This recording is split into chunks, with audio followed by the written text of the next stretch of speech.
Menteri Agama Nasaruddin Umar akan mengkaji usulan sertifikasi bagi para pendakwah. Usulan tersebut mencuat setelah pendakwah Gus Miftah mengolok penjual es teh dan viral di media sosial.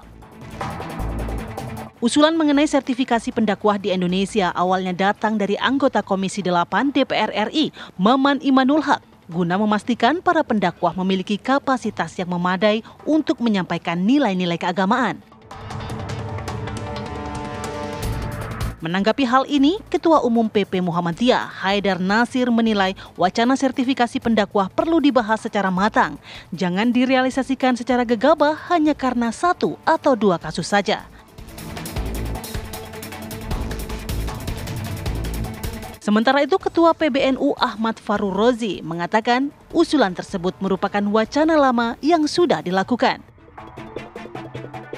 Lantas, apakah sertifikasi pendakwah tepat untuk diterapkan?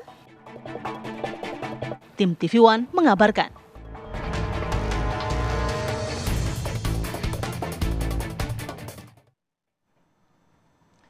Ya, pertanyaannya sudah sejauh mana kajian dilakukan oleh Kementerian Agama terkait sertifikasi para ulama atau dai ini? Dan juga apa dampak jika kemudian sertifikasi ini diberlakukan? Bagaimana dengan mereka para pendakwah yang tidak memiliki sertifikasi? Jadi tidak bisa dakwah lagi dong kalau begitu. Nah, itu kita bahas pada pagi hari ini dengan sejumlah narasumber. Nanti akan bergabung bersama kami ada Bapak Kamarudin Amin selaku Dirjen Binmas Islam Kementerian Agama. Lalu kemudian ada Pak Amir Syah Tambunan selaku Sekjen MUI yang sudah bergabung melalui sambungan Zoom. Assalamualaikum. Pak Amir Syah. Waalaikumsalam warahmatullahi wabarakatuh. Dan juga sudah bergabung bersama kami ada Ustadz Dasat Latif selaku pendakwah. Assalamualaikum Ustadz. Kenapa tidak masuk suaranya? Oke, nanti kita perbaiki Ustadz ya. Sambil perbaiki kita audio ke Ustadz Dasat Latif, nanti saya coba ke Pak Amir Syah dulu. Pak Amir Syah, kalau kita lihat dari wacana ini, MUI posisinya di mana sebenarnya? Sudah ada koordinasi dengan Kementerian Agama terkait sertifikasi ini? Karena kan kalau saya tidak salah Pak, dari tahun 2020 juga sudah mulai berkembang nih wacana seperti ini. Tapi kemudian belum ada langkah nyatanya lah seperti itu. Sebenarnya bagaimana kemudian peran MUI di sini dalam hal wacana sertifikasi ulama? Baik, terima kasih para pemirsa yang dimuliakan dalam hati Allah. Pertama saya ingin mendudukkan sebuah diksi yang perlu dipahami oleh semua pihak. Pertama, apa yang disebut dengan bersertifikat. Bersertifikat itu artinya memiliki keterampilan atau pengetahuan khusus yang memenuhi standar kompetensi tertentu.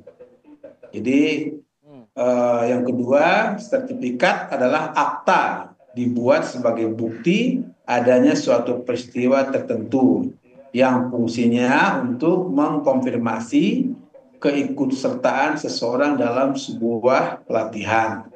Dan yang ketiga adalah sertifikasi, ya. Sertifikasi adalah proses formal yang mengikuti kompetensi dan keahlian seseorang dalam bidang tertentu. Jadi ada perbedaan diksi dari dua itu tadi. Nah, sekarang yang keempat adalah standarisasi. Standarisasi ini adalah proses pengembangan dan penerapan standar atau pedoman yang digunakan untuk mencapai keselarasan.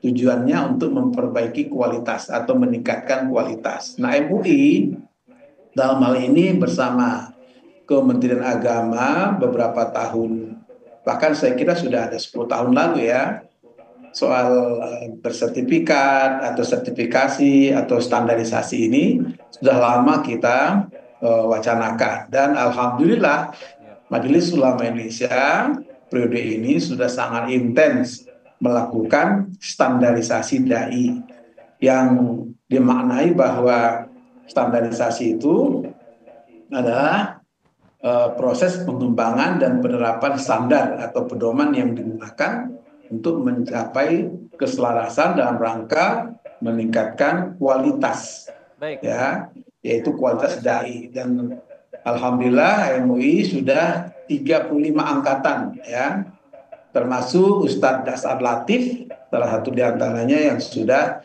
mengikuti standarisasi ini. Nah, atas dasar pengertian itu maka sekarang yang diperlukan adalah apakah standarisasi, apakah sertifikasi, atau dai bersertifikat. Ya, istilah-istilah ini memiliki konsekuensi, yaitu ketika kita ingin melihat ya ada proses masukan dan ada proses luaran atau output yang ingin kita capai. Contoh misalnya sertifikasi dosen, sertifikasi guru, ya. Pak Amirsya, sertifikasi ini dimaknai sebagai sebuah proses untuk meningkatkan atau pengakuan kompetensi atau keahlian seseorang. Begitu, Mbak. Pak Amirsya, kalau soal standarisasi tadi, maksudnya standarisasi itu apa yang dilihat? Apakah background pendidikan atau jam terbangnya sebagai pendakwa atau bagaimana nih untuk bisa mendapatkan sertifikasi ini, Pak?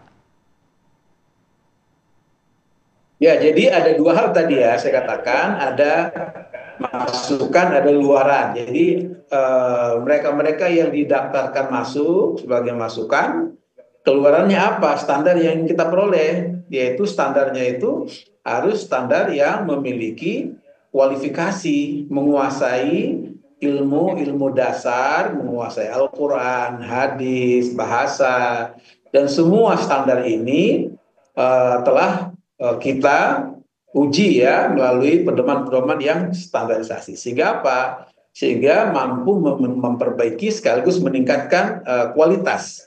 Kualitas yang dimaksud ialah ada dua di sini yang disebut dengan kompetensi substantif, yaitu kompetensi menguasai materi, dan yang kedua adalah kompetensi metodologis, artinya metode-metode dakwah, di mana dakwah itu harus mampu memberikan suasana kehidupan beragama yang semakin mencerdaskan ya dan mencerahkan kehidupan beragama. Jadi bukan sebaliknya yang kontraproduktif ketika misalnya kasus Gus Miftah yang hanya banyak candaan, tapi kompetensi substantifnya kurang memberikan didikan yang baik kepada masyarakat. Nah, jadi atas dasar itu maka sekarang pertanyaannya adalah yang kita perlukan standarisasi atau sertifikasi, karena ini dua kosakata yang berbeda ini. Ya, kalau sertifikasi, karena standarisasi tadi sudah memiliki dilakukan, konsekuensi sudah yang lebih dalam. 35 angkatan tadi ya. Baik, Pak Amirsya, nanti kita coba, saya ingin konfirmasi lagi ke pihak dari Kementerian Agama. Ada Pak Kamarudin Amin yang sudah bergabung bersama kami. Selamat pagi, Assalamualaikum Pak Kamarudin. Tadi sudah diinformasikan nih oleh Pak Amirsya bahwa standarisasi dai sudah dilakukan sebenarnya, bahkan sudah sampai 35 angkatan, termasuk Ustadz Dasat Latif yang sudah punya standarisasi tersebut. Nah, ini bentuk sertifikasi yang diwacanakan ini katanya sudah mulai dikaji nih oleh Kementerian Agama. Sudah sejauh mana sebenarnya? Bedanya apa dengan standarisasi yang sudah dilakukan? Ya, terima kasih. Assalamualaikum. Selamat pagi untuk semuanya. Pertama saya menyampaikan bahwa sebenarnya Kementerian Agama telah mengeluarkan surat edaran tentang pedoman pelaksanaan ceramah agama di rumah ibadah dan di tempat lain. Di situ disampaikan tentang bahwa seorang penceramah itu harus memiliki paham keagamaan yang luas, yang dalam, dan memiliki kemampuan komunikasi yang produktif ya, yang mencerahkan, yang mendamaikan, menyejukkan, dan seterusnya. Itu sudah ada surat edarannya sebenarnya di tahun 2023 kemarin. Yang kedua, Kementerian Agama sudah melaksanakan upgrade kapasitas penceramah kita sekitar 12.000. Jadi ada 12.000 penceramah dari seluruh Indonesia yang terdiri dari ormas-ormas keagamaan, bekerjasama dengan Majelis Ulama Indonesia, bekerjasama dengan Lemhanas, bahkan kita kerjasama untuk memberikan wawasan kebangsaan, wawasan tentang nasionalisme, kemudian paham keagamaan yang wasatiyah. Karena seorang penceramah itu memang tidak hanya harus mengetahui atau memiliki paham keagamaan yang luas, dalam, tetapi juga harus memiliki wawasan kebangsaan, harus paham tentang konstitusi. Seorang penceramah bukan hanya seorang dai yang memiliki atau seorang agamawan yang baik, tapi juga sebagai warga negara yang baik. Nah, itu kira-kira kapasitas yang kita berikan kepada penceramah-penceramah kita yang sudah kita tingkatkan kapasitasnya. Ada sekitar 12.000 dan terus kita lakukan. MUI juga seperti yang disampaikan Pak Sekjen tadi juga sudah melakukan. Ormas-ormas keagamaan juga sudah melakukan. Jadi sebenarnya kalau sertifikasi dai dalam konteks untuk meningkatkan kapasitas itu sudah berjalan dan akan terus berjalan. Ya, betul. Persoalannya adalah apakah sertifikasi itu bermakna lisensi atau izin untuk berceramah dan yang tidak bersertifikat tidak boleh berceramah. Nah, ini yang tentu membutuhkan kajian yang komprehensif ya, kajian yang utuh, perlu Pak pertimbangan Kamarudin, yang ini luas apakah karena semacam kondisi. lisensi begitu Pak Kamarudin? Jadi kayak SIM lah ibaratnya surat izin mendakwah begitukah? Apakah kalau nggak punya sertifikat ini kemudian nggak bisa mendakwah atau bagaimana nanti kira-kira wujud formal dari sertifikasi ini Pak?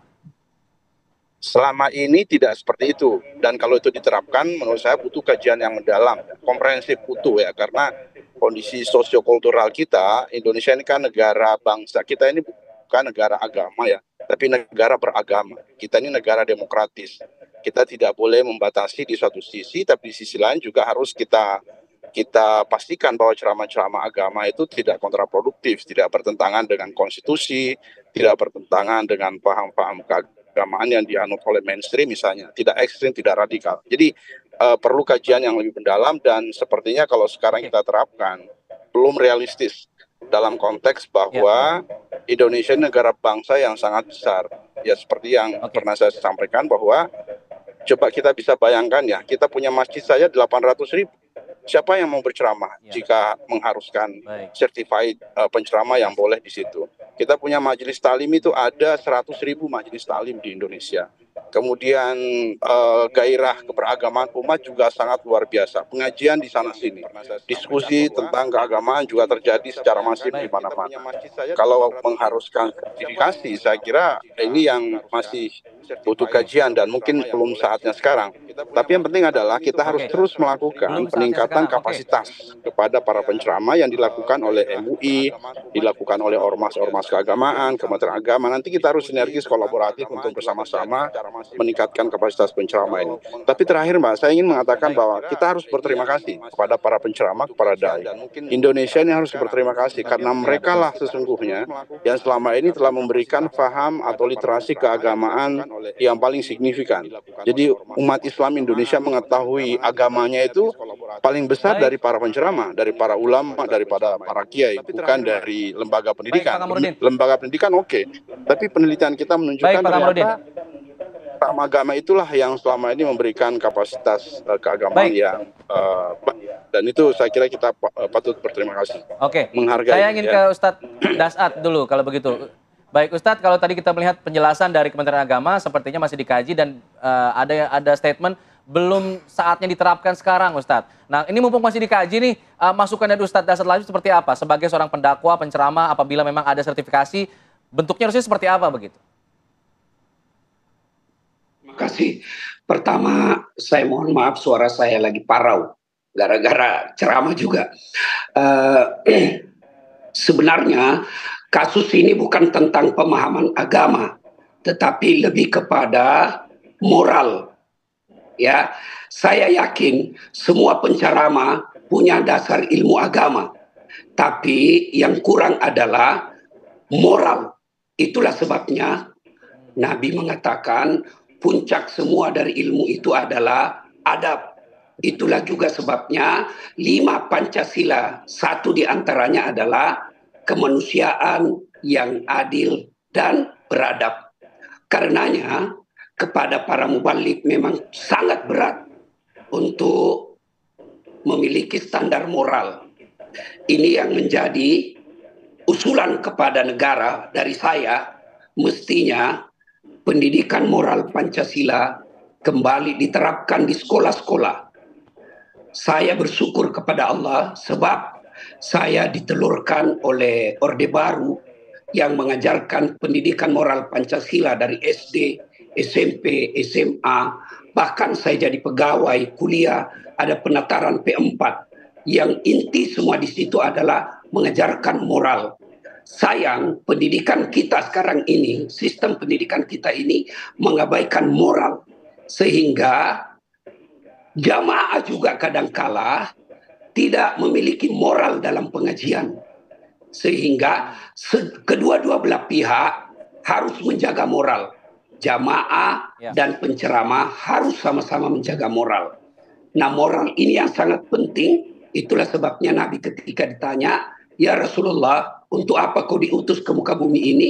Liutammimal makarimal akhlak, memperbaiki akhlak manusia. Nah, berkaitan dengan itu, saya setuju harus ada sertifikasi dan standarisasi.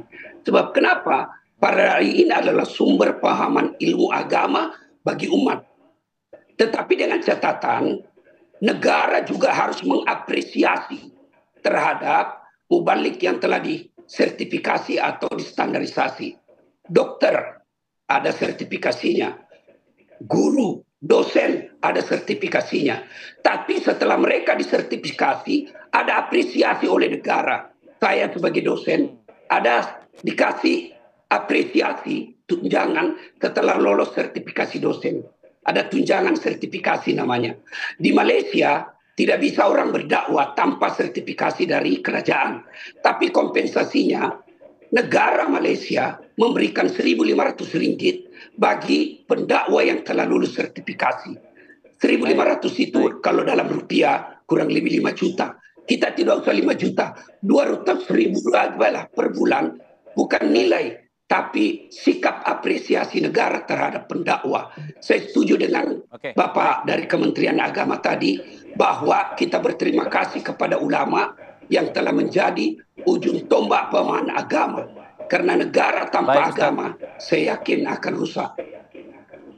Betul. Baik Ustadz, tadi ada dua hal yang saya garis bawahi dari pernyataan Ustadz adalah setuju sertifikasi tapi harus ada apresiasinya, dan juga yang diperbaiki harusnya moral dulu yang kemudian menjadi hal utama. Nah, terkait moral ada juga masukan dari Waketum MUI Buya Anwar Abbas bahwa ini lebih baik kode etik yang dibentuk untuk para ulama. Ini seperti apa kemudian tanggapannya dari Kementerian Agama? Ustaz jeda, kita akan bahas di sini di Apa Kabar Indonesia Pagi.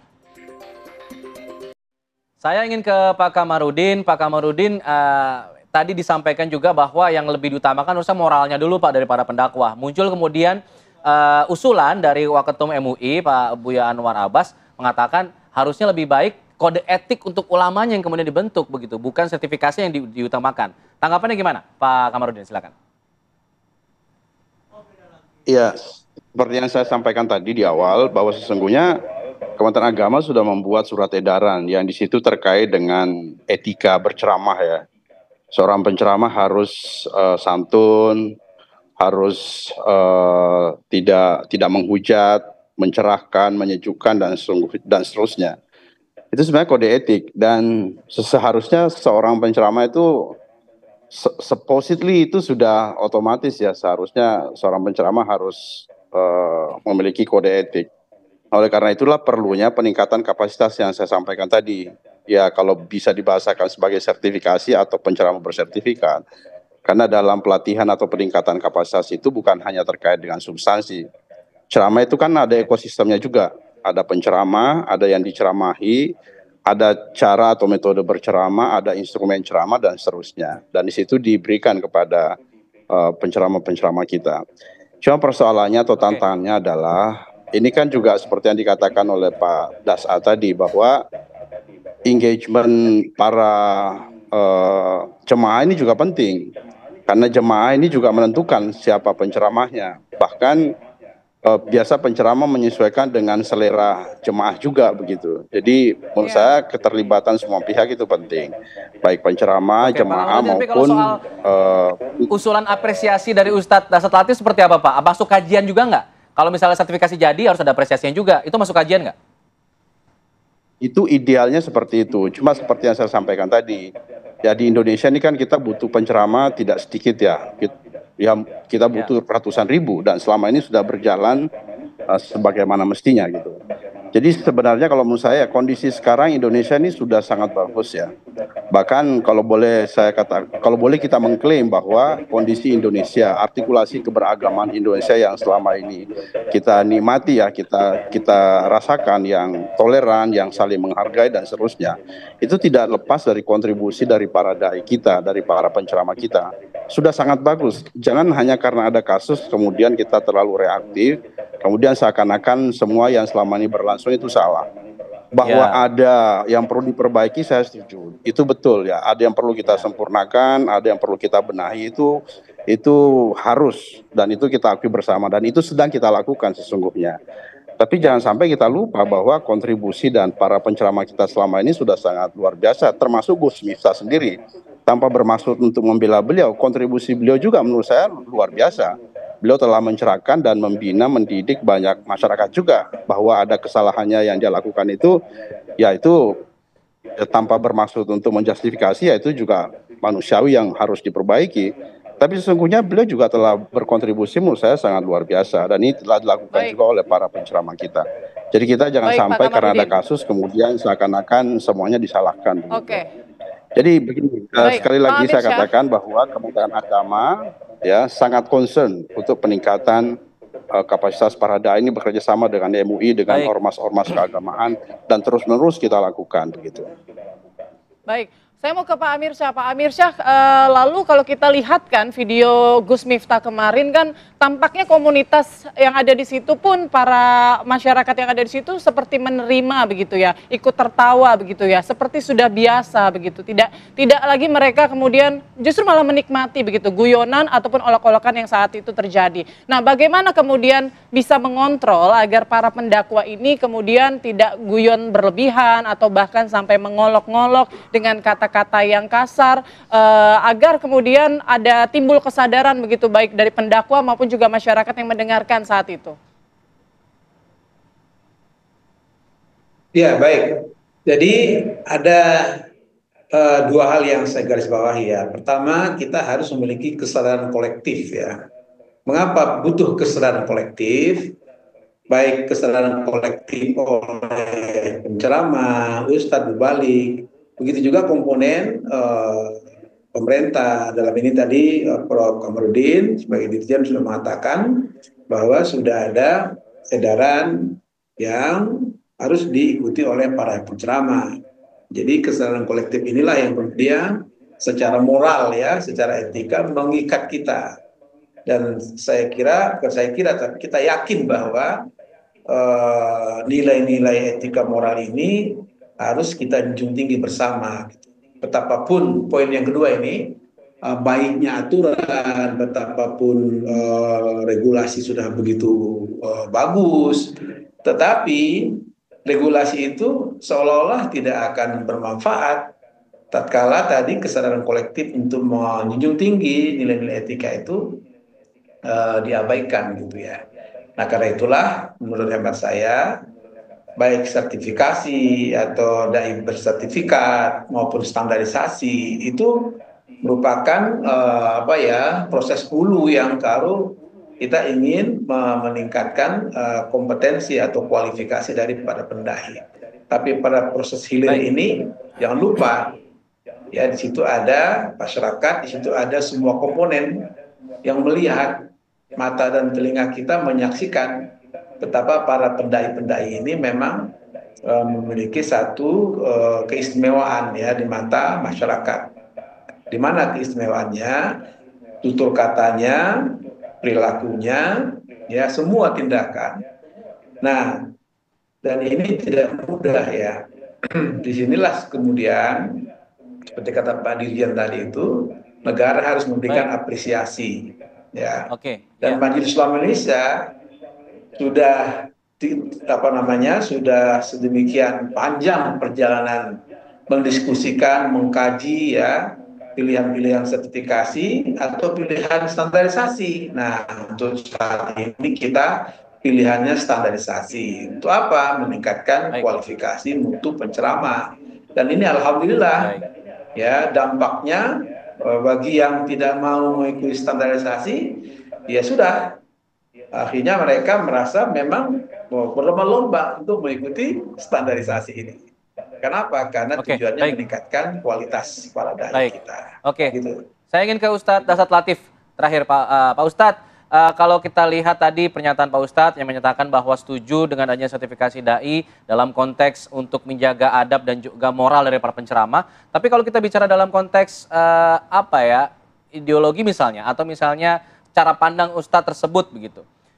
Bagaimana jika kemudian itu merasa takutnya ada kekhawatiran bahwa narasi mereka jadi terkontrol oleh sertifikasi tersebut, jadi tidak bisa lepas lagi seperti biasanya. Dari Ustadz seperti apa?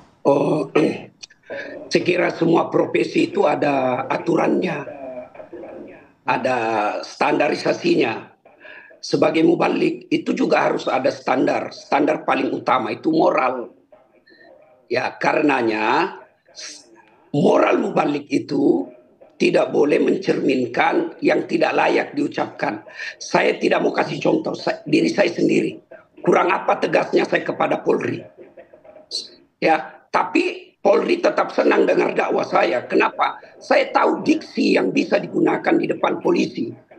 Saya berhumor, saya bercanda, tapi candaan saya ada sindiran dalamnya. Saya alhamdulillah doktor di bidang komunikasi. Ada perbedaan antara humor dengan lawak. Humor itu orang ketawa tapi ada pendidikan di dalamnya, ada edukasi. Lawak kadangkala jorok, yang penting orang ketawa. Tidak boleh, kita harus tahu ini moral yang cocok di mimbar, ini yang tidak cocok di mimbar. Nah, karenanya tuntutan sekarang ini, apalagi di zaman media sosial, para mubalik, para pendakwah harus membenahi diri. Membenahi diri untuk menerima tantangan dakwah. Tantangan dakwah yang saya maksud adalah kemampuan diri. Saya bersyukur kepada Allah, saya selalu menganalogikan yang barang yang saya mau dakwakan itu saya terima di doktor Syariah Hukum Islam. Saya doktor di bidang Syariah Hukum Islam. Lalu metode untuk menyampaikan kepada masyarakat, saya doktor bidang komunikasi. Jadi barang yang ingin saya sampaikan ada juga metodenya. Dalam dunia komunikasi ada yang disebut public speaking. Public speaking itu ada aturan-aturannya. Kita harus tahu siapa yang kita dakwai, apa temanya. Jangan, saya setuju dengan Pak Prof. Komarudin tadi, bahwa apa yang kita sampaikan itu masyarakat juga harus tahu. Nah, masyarakat harus punya nilai. Kalau sudah tahu bahwa ini yang Ustadz ini tidak cocok di kalangan ini, jangan undang dia.